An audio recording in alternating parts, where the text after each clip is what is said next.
The year is 1891. On the jagged coast of North Point, where the wind howls a lonely tune, stands the St. Jude Lighthouse. For generations, its beam has cut through the fog, a steadfast guardian for sailors. But tonight, its light is gone. The silence is heavy, broken only by the crash of waves against the rocks below. A group of local fishermen, their faces etched with concern, make their way up the winding path. The heavy oak door of the keeper's cottage groans open under their push. Inside, chaos reigns. A chair is overturned, shattered crockery litters the floor, and a cold half-eaten meal sits on the table. A testament to an evening violently interrupted. The bed is unmade, the sheets twisted as if in a struggle. Elias Thorne, the steadfast keeper, is nowhere to be found. On a small weathered desk, bathed in the pale morning light filtering through a grimy window, lies a single object that seems untouched by the disarray. A leather-bound journal, left open. Its pages, filled with a neat, looping script, seem to hold the tower's last secret. Let's rewind. Picture Elias Thorne, a man whose face is a roadmap of his years at sea, his hands gnarled but steady. He sits at this very desk, the flame of a single candle dancing, casting long, flickering shadows across the room. He dips his quill into an inkpot and begins to write. But his focus is broken. Every few moments, his head snaps up, his eyes darting towards the doorway that leads to the tower's winding staircase. He looks over his shoulder, a deep-seated unease settling upon him. He feels it again, a presence, a cold spot in the air, the unnerving sensation of being watched. He is supposed to be alone, but he knows, with a certainty that chills him to the bone, that he is not. He forces his hand to be steady as he writes, documenting the creeping dread that has become his only companion. The journal entries begin as simple observations. October 12th. A strange chill has settled in the tower. The wind sings a mournful song tonight. But soon, the entries take a darker turn. October 19th. I saw it again. A shadow, standing on the gallery, just beyond the glass. A tall, slender figure, motionless against the swirling mist. By the time I reached the top, it was gone. The sea was empty. Ilias's writing becomes more frantic, the neat script devolving into a desperate scrawl. He describes sleepless nights, the sound of footsteps on the iron stairs when no one should be there, a whisper carried on the wind that sounds like his name. He starts locking the door to his quarters, barricading it with a chair. His paranoia grows, feeding on the isolation and the relentless, roaring sea. The man who was once a pillar of strength, a beacon himself, is becoming a ghost in his own home. His health failing, his spirit eroding with each passing night. He writes of the shadow's persistence, how it appears every single night at the same hour, a silent, menacing sentinel. The locals in the nearby village had noticed the change in Elias when he came for supplies. His eyes were sunken, his hands trembled. He spoke of phantoms in the fog, of a darkness that had taken root in his lighthouse. They dismissed it as sea madness, the lonely affliction of a man too long by himself. But Elias knew better. He had an apprentice, a young man named Thomas, hired just a few months prior.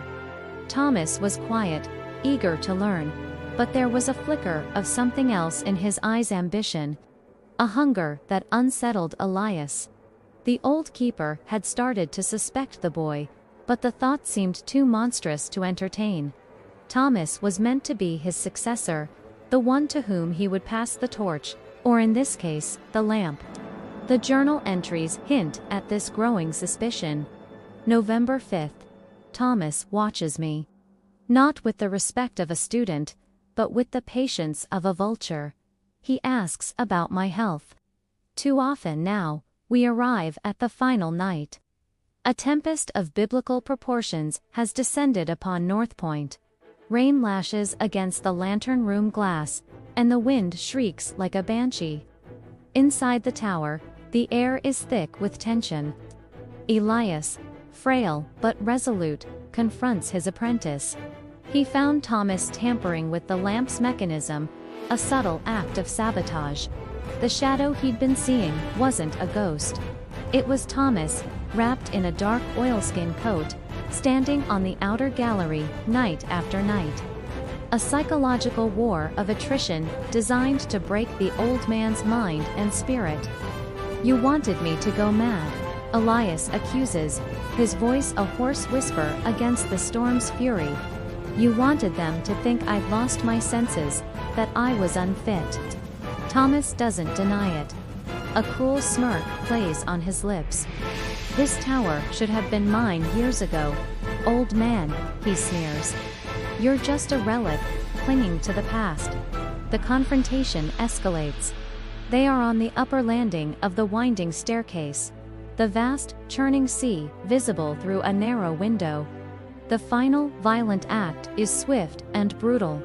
As the lighthouse beam sweeps past, illuminating their faces in a stark flash of white, Thomas shoves Elias with all his youthful strength. The old keeper, already weakened by weeks of fear and sleeplessness, stumbles backward. There's a moment of weightlessness, a silent scream lost in the roar of the gale. He crashes through the railing, his body a fragile shape against the stormy sky, before plummeting into the violent, churning abyss of the black water below. The sea, his lifelong companion, becomes his grave. Thomas watches, his face impassive, as the waves swallow the old man whole.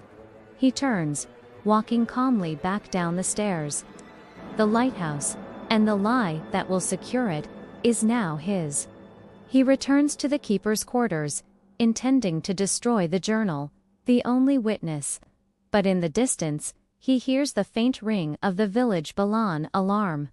He panics, grabs his coat, and flees into the storm, leaving the book open on the desk, a ticking time bomb of truth. Back to the present.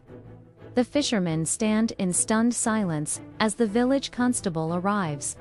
He picks up the journal, his brow furrowed as he reads the last few pages. Elias's final entry is a chilling premonition.